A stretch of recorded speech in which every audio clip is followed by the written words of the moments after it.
Anxiety, like its cousin actual physical pain, is a natural occurrence.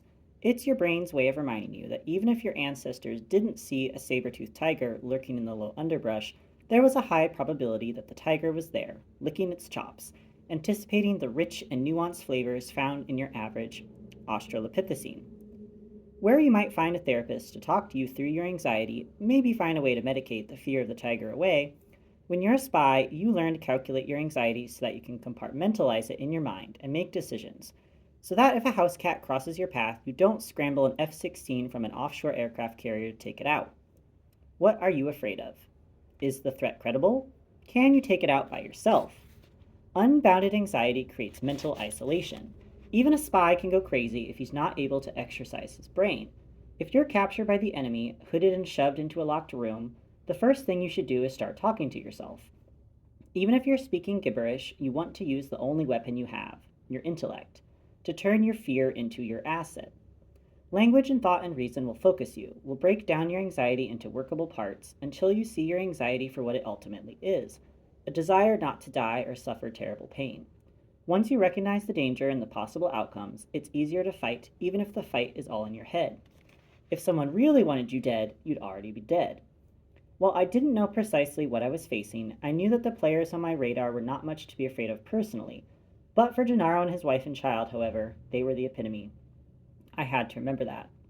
I was also aware that positions were aligning in such a way that even if I was able to save Gennaro's family, I might very well be in the crosshairs of the bad guys, the good guys, and probably a few opportunists too.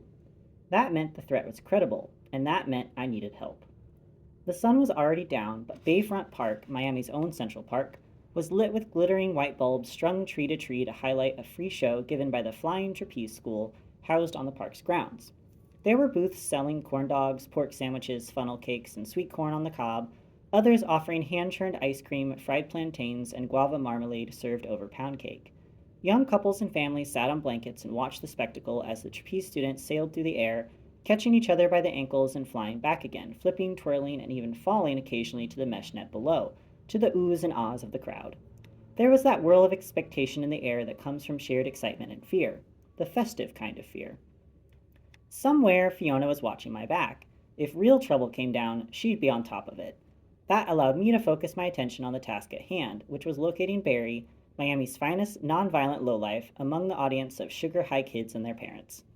I eventually found him sitting on a lawn chair under a tree, a plate of food on his lap, a cooler beside him.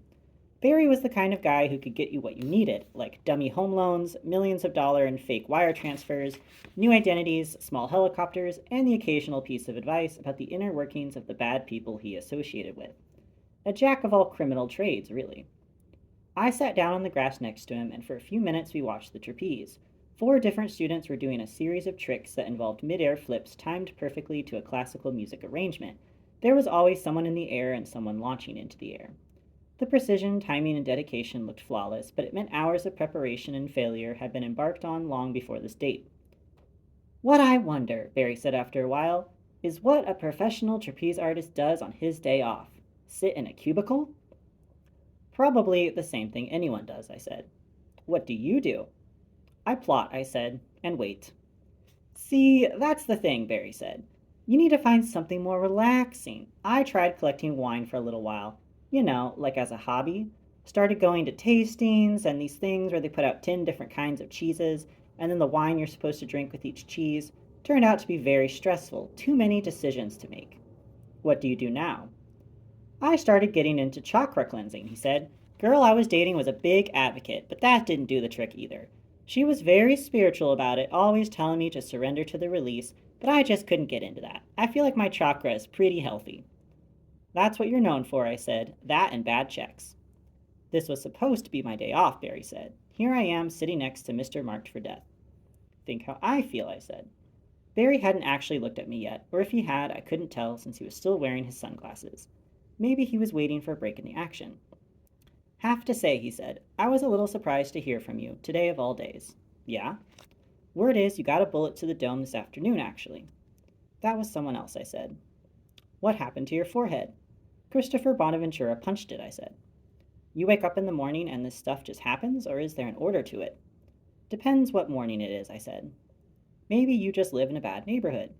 No, I said, the guy who was shot in front of my place was probably taken out by a sniper, so they could have been in another neighborhood completely. I suppose they could have been in a high rise half a mile away.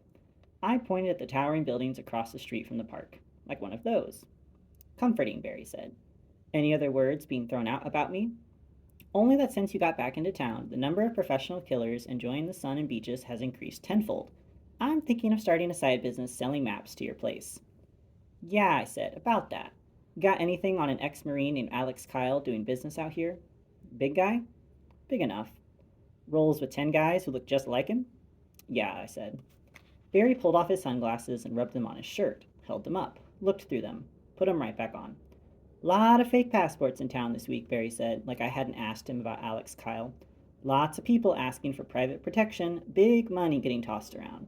Heard there was a guy trying to move Yellow Cake who was staying at a condo, taking meetings on his deck like it was nothing. Another guy supposedly was trying to move weapons-grade plutonium.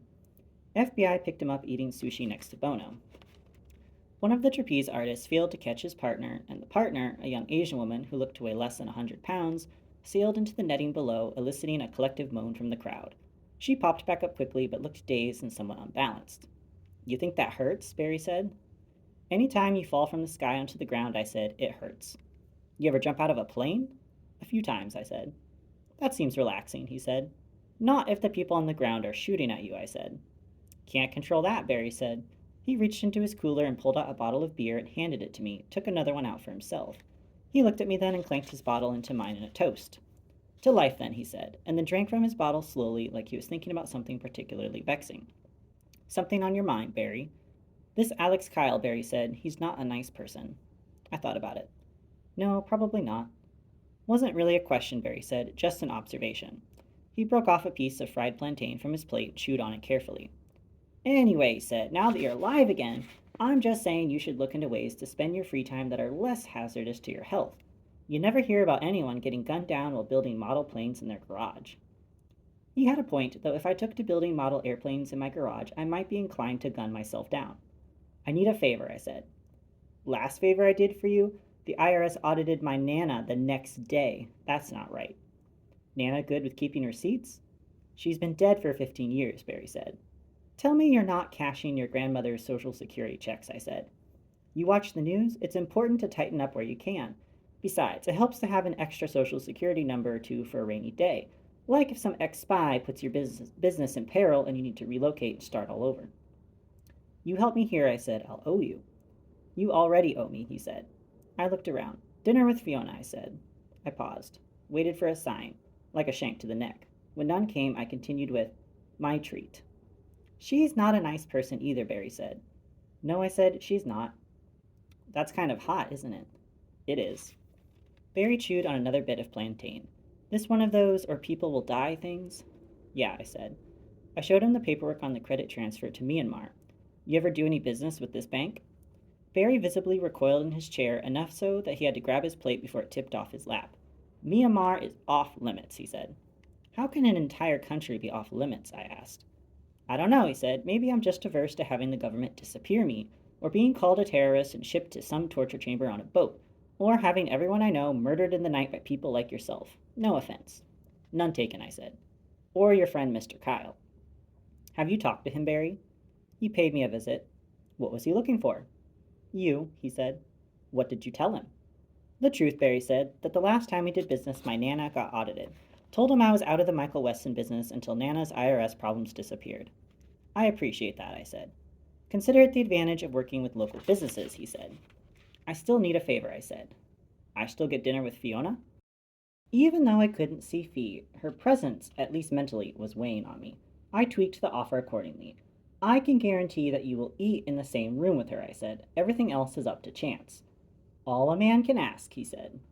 How much time would you need to get a hold of a couple hundred credit card numbers? How much are you willing to pay? Whatever it takes to get your Nana's legal issues resolved, I said. And I'll pay double if you can get them from Russia, Japan, Saudi Arabia, any place with a lot of banks and a lot of regulations. How long would you need them for? About 10 minutes, I said. I wasn't planning on working tonight, Barry said, but I guess I could make a couple calls. I handed him the bank information again, and this time he took it. I want you to flood this account with transactions, I said. Charges, cash advances, it doesn't matter. But max every single card. I want an international banking incident. Barry shook his head. You got maybe 15 minutes before the banks on both ends freeze all the transactions, Barry said. That bank in Myanmar, it doesn't matter if it's run by Al Qaeda or the CIA, the computers will still auto-lock the account thinking it's being cracked. You'll never see a single cent. That's the idea, I said. If my hunch was correct, whoever operated the bank account Danilo was transferring money into would be expecting far more money after Gennaro lost. Bonaventura probably wasn't the only one taking action. But that would be difficult to achieve if their bank account was being investigated by every major credit fraud agency in the world. And if the US government and its allies are monitoring it for money going to terrorists, it would take about 30 seconds for that account to get flagged by the kinds of people who you do not want flagging your accounts. The kinds of people who don't mind coming across enemy lines to make sure you understand that your banking interests are very, very interesting indeed. By flooding it 10 minutes before the race, it ensured me a window of time to confirm Maria and Liz were safe. Once the people who operated it found out Danilo wasn't going to be able to make do, there were going to be issues. I need to worry about anyone coming after me? Anyone comes near you, I said, they're coming through me first. Really? Really. What are friends for? Is that what we are? I had to think about it. I guess so, I said. Nice to know. And not that I don't trust you, but soon as they start bouncing back the charges, Barry said, Barry bounces out of Miami. I'd recommend that, I said. I'll call you when I want you to start and then lose your phone. And then what? Fiona catches up to me? Yeah, I said. She'll be in contact. We sat for a few moments longer and watched the trapeze show. The Asian girl who'd fallen earlier was back on the swing now and picking up momentum to perform another trick. Her eyes wide open, her face perfectly still, as if she'd completely forgotten that only a few minutes before she fell to earth with a thud. You spend the majority of your life in the company of spies, and you begin to realize certain truths, chief among them that in order to be a good spy, you have to love your job. Statistically speaking, this is unusual. Most people hate their jobs. Most people wish they were doing something more interesting with their lives. So they go home and they watch television shows about people they can never be, or they read books about fantasy worlds they'll never inhabit, or they get onto the internet and take on a persona, either on a message board or in a role-playing game, and they while away their free time pretending and then wake up the next day and head back to the cubicle maze. But when you're a spy, every day has the potential to be completely unlike the previous day. That kind of adrenaline is difficult to replace. I wanted to solve my burn notice and get my job back, not merely because I wasn't overly fond of being manipulated by forces that wanted to use me for their own devices, nor because I found their belief that I capitulate to their will, as however many other burn agents had over the years, specifically rude and disrespectful, never mind that it's never fun being shot at on a regular basis. No, I wanted to solve my burn notice because I wanted my life back, the life I'd chosen. Dealing with the mundane was not a job I was uniquely qualified for, nor I suspected was it made for Alex Kyle. Which is why I wasn't surprised to see him sitting on the hood of my Charger. That Fiona was sitting next to him eating a popsicle was not in the game plan. They made a rather striking couple, actually. I'd parked the car in the lot across from the park, the most public spot, so the two of them were sitting beneath the glow of a towering streetlight and right next to the cashier's kiosk. I reached under the back of my shirt where my gun was stashed against my back and clicked off the safety anyway. My loft might not be in the most public locale, but there is a nightclub beneath it, which makes it sort of an odd place to assassinate someone, but no less odd than a brightly lit parking lot swarming with people. Better safe than dead. So you two have met, I said. That's nice. Alex was just telling me about your performance this afternoon. Vintage work, Alex said. Thank you, I said. Fiona, a word? Fiona slid off the hood of the Charger, and I took her by the arm and guided her a few steps away. I smiled. It was the only way I could keep from screaming. Care to explain? He was trying to break into your car to leave you a message, she said. I offered to sit with him instead, and we wait for you together. That makes perfect sense, I said. He's off the clock, Michael. A guy like him is never off the clock, I said. Anyway, Fiona said, I explained to him that we didn't appreciate his meddling in our business with Gennaro. It's not his place professionally to get between you and your ability to make a living. I think he respected my honesty. Of course, I had a gun pointed at his midsection at the time. She licked her popsicle. But he was even kind enough to purchase me this lovely frozen treat afterward. He's been very polite. I'm happy to hear you've bonded, I said. He's very friendly. He threatened to kill Nate today, I said. Fiona considered this. No one is the ideal, she said. And anyway, I made him put all of his guns in your trunk. He's an unarmed man now. How did you manage that? I said, and dangled my keys in front of her. I have my own set now, she said. Since when? You have your secret, she said. I have mine. We stepped back over to the car, and Fee sat back down on the hood next to Alex. Where's Spock? Alex said. Pardon me? Well, he said, you're the Captain Kirk here, right? And my new friend must be Bones. Where is Spock? Big guy, drinks a lot, lost his dog this morning, because I can only assume that your brother, Slade, is that right, is not the center of logic in your operation. More like one of those guys in red who beams down and dies first. You'd be surprised, I said. Alex shrugged. Maybe. Maybe. I'm surprised you're in the extortion business now, so there's that. You do what you have to do, I said. We all have to eat. Luckily, I happen to like what I do, just like you. You like to kill women and children now, too? That's my job, Fiona said. Michael doesn't have the stomach for it. Alex took that in. Oh, I doubt that, he said after a time. There are children in some developing nations who run screaming when they see a pair of sunglasses and a nice smile. What are we doing here? I said. 3 adults having a conversation, Alex said. Your boss know you're here? He's not my boss, Alex said. Just a consulting job. Something to pass the time. Keep my friends employed. Like I said, I found myself in Miami and needed some work. You just found yourself here? Well, no, he said. I came here to kill you. Brought my whole team. Fiona nodded at me. See, Michael, I told you he was polite. Who sent you? I said. Who didn't? There are open contracts on you all across the world. I figured I'd claim them all. And yet here I am. We could have taken you out a dozen times, he said. You don't exactly put yourself in the best company. Cut-rate arms dealers, bank robbers, forgers, Russians, that whack job Larry. Not exactly the dirty dozen. You know Larry? I said. I did some work with him in Kosovo, Alex said. Was this before or after he was dead? After, he said. But he's one who's done it right. Sticks by his principles, makes a good living. You're not even using your skills anymore. Just a petty crook half the time. And this business with the Atones. The Michael Weston I heard about all these years would have put Danino down for what he's doing with that girl. Wouldn't have even bothered to extort from him. It's disgraceful if you want my opinion, but like you said, we all have to eat. There was a part of me that wanted to pull out my gun and shoot Alex Kyle between the eyes. It was a part of me that I didn't particularly like, a part of me that I'd kept pretty well in check since getting back to Miami. That's me, I said. Big disgrace. We stared at each other for a moment, and I could feel him making decisions, figuring out maybe his information was wrong. Anyway, he said, whoever wants you alive has more power than the people who want you dead, and has better technology. 5 times in the last year I thought we had you. 5 times I had to claim a corpse. It took you 5 dead bodies to figure this out? Alex shrugged again. You are still Michael Weston. I just figured you were hard to kill. I didn't realize you had guardian angels. I looked at Alex sitting there on my charger. I thought about all the men he'd sent to kill me who had died. Thought about the reasons behind it, pure and unadulterated greed, and felt something surge inside of me. Here I am, I said. Only person to stop you is Fiona. And you could take her out, I'm sure. Alex gave a slight chuckle. Last guy I sent? Former Army Ranger. Kills on every continent. Damn near had ESP. Whoever is watching you left a note carved into his back like Scrimshaw, letting me know that they were aware of the situation and monitoring it closely, and that if anyone was going to kill you, it was going to be them. So you'll pardon me for not taking you up on your kind offer. Then what are you doing here? I said. Alex got off my car and stretched his back, cracked his neck, ran through each knuckle on both of his hands.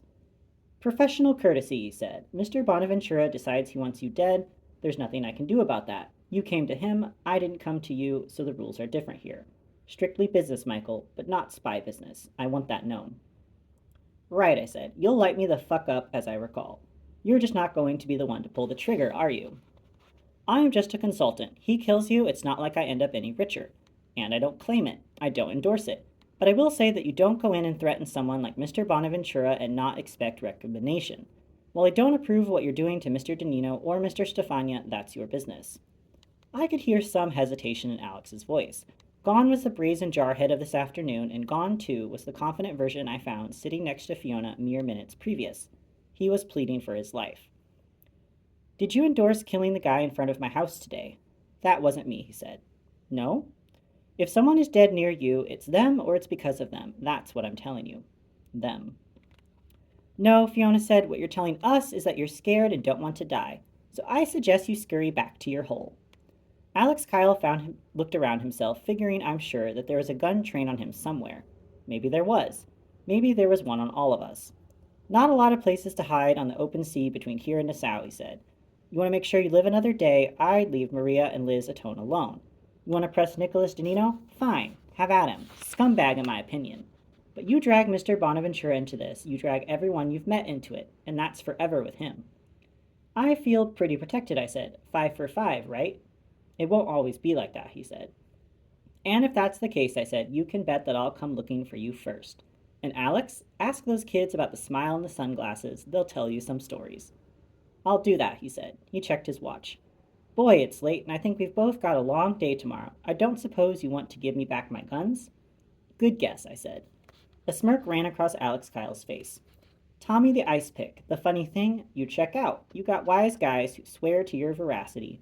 Bonaventura actually believes someone called Tommy the Ice Pick has him cornered on a potential murder rap. He shook his head once, very slowly, and started backing away from us. A black SUV pulled into the parking lot right on cue and idled next to him. He killed his own father and brother and didn't get caught, and you actually have him worried. He patted the hood of the SUV. All else fails, you got that going for you. Alex Kyle got into the SUV then and pulled away, even offered a brusque wave out the window as he passed us. He was nice, Fee said, and he donated some very nice guns to our rebel cause. That's good, I said, but I don't think we'll need them. Don't be such a disgrace, Fiona said. We could have been killing people and improving your standing among your peers all the while. We should take up that opportunity now that we have it. Next time, I said. We got in the Charger and headed back toward Fiona's. My cell rang. It was Nate. I answered in one ring. Never too late to set a good example. You owe me big, bro, Nate said. What do you have? You ever hear of a country called Calabria? It's not a country, I said. It's a province in Italy, on the Ionian Sea. I remembered I was talking to Nate and added, it's the part that looks like the toe of the boot. Awesome, Nate said. We ever get on a game show together, you'll handle world geography questions and I'll be the guy saving lives. Nate with confidence was a scary thing. It presupposed a level of involvement in my affairs that usually promised bad things. But maybe this time was different. The idea of a game show involving geography and death did admittedly have some allure. Slade's switchblade came in handy tonight, Nate said. I called in all the favors I had, and that reminds me, next week, no rush, but a friend of mine is going to need some help with an ex-girlfriend who is stalking him. I waived your normal fee, but said you'd take care of whatever problems existed in an expedient and spyish fashion that would be totally badass to witness. He wants her car to blow up, but I said, hey, no promises. Nate, I said, get to it. Right.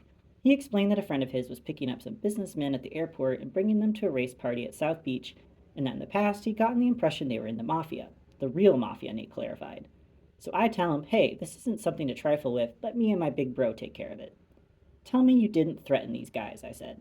The last thing I needed on my plate now was even more angry crime bosses, which reminded me I was still angry with Sam for getting me in their business again. Next job he offered, I was going to demand that he first provide expert witness testimony that whatever bad guys we were about to engage had more petty concerns than perpetuating a myth of toughness and respect based on a bullshit code from the last century. I'm not stupid, Nate said. I just recorded them. But here's the thing. One guy wasn't even Italian. He was Iranian or Iraqi, one of those places where they don't use the alphabet. When you're xenophobic, not knowing the difference between Iranian, Iraqi, or any other Middle Eastern point of origin makes you dangerous. When you're a common person who can't pinpoint the 50 states on a map, much less imagine explaining Puerto Rico's role, it just makes you ignorant but not uncommon. In Nate's case, this was the latter.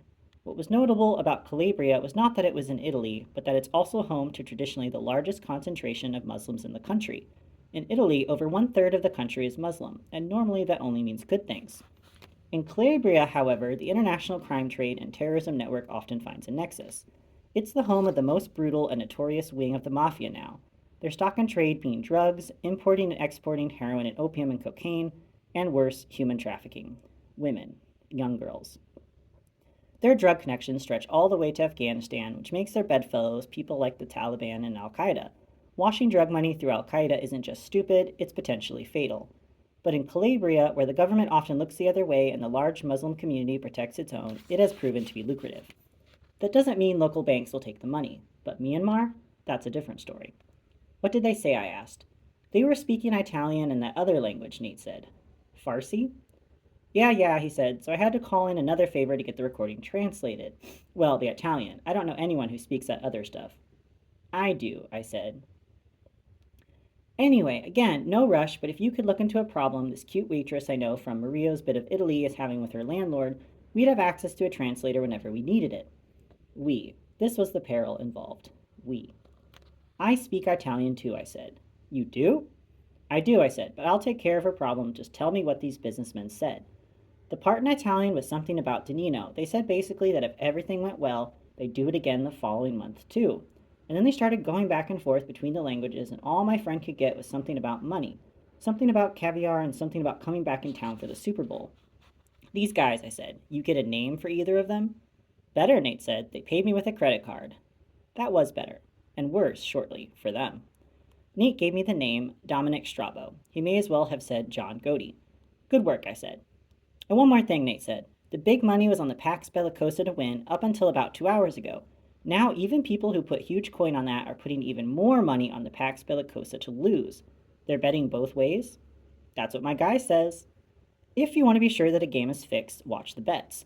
A smart fixer will bet on both sides of the ticket so that if there's any investigation, he can show he was just betting for the sake of betting, that he'd even put out on either side. It's called proportional betting.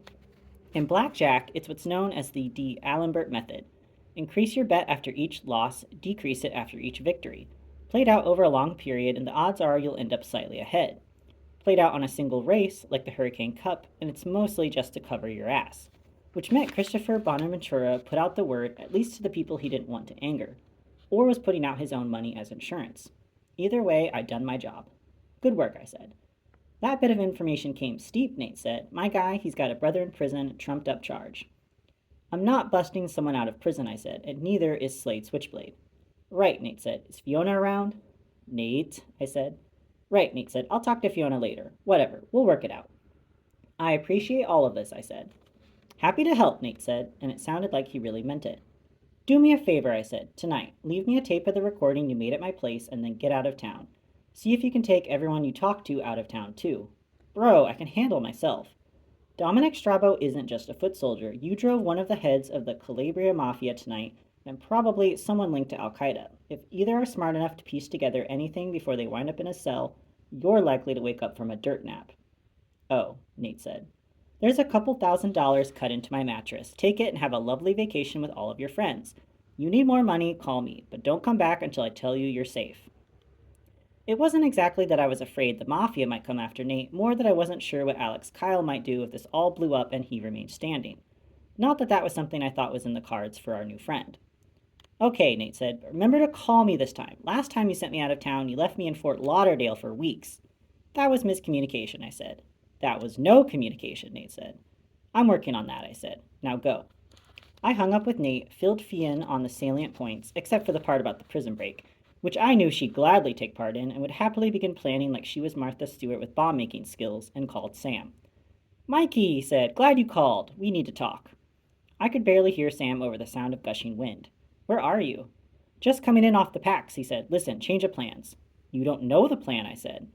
I know my plan, he said. One of Gennaro's guys is in the hospital. What happened? I had to break his arm. Okay, I said.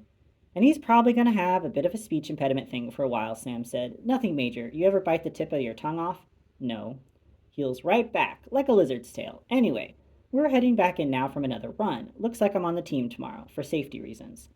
Okay, I said. His voice sounded slightly thick, like he was battling the flu. You all right? These swan boats, they're not much for smoothness. Not exactly like being out on the Key E2. Dramamine didn't help? Turns out Dramamine and beer aren't the best combination before going out for a spin with Gennaro and his crew. He gave a wet cough and then continued. You were right about the bugs. I swept the place and found 10 of them, and not cheap ones either. Danino had that place covered. He knew Gennaro would turn to someone. I left them where they were, told Gennaro to just stay cool, keep doing what he was doing, that we were in control of the situation. We are, I said. We are? I filled him in. What did you hear from Jimenez? A lot of bitchin'. Anything else? What Nate says jibes. Jimenez says rumors is Danino is in big. Gambling debts from betting on his own team, Sam said. Gennaro was winning, I said. That's the thing, Sam said. Jimenez thinks he's been betting on them to lose. And the pictures? They want their money. These guys will bring the pain one way or the other, and that's what they traffic in, Sweet guys. Well, I said, they're gonna get their money. I explained to Sam what Barry was going to do tomorrow, and now that I had Strabo's credit card, I knew there'd be at least one high limit charge going through. That's the sort of thing that ends up on the news, Sam said.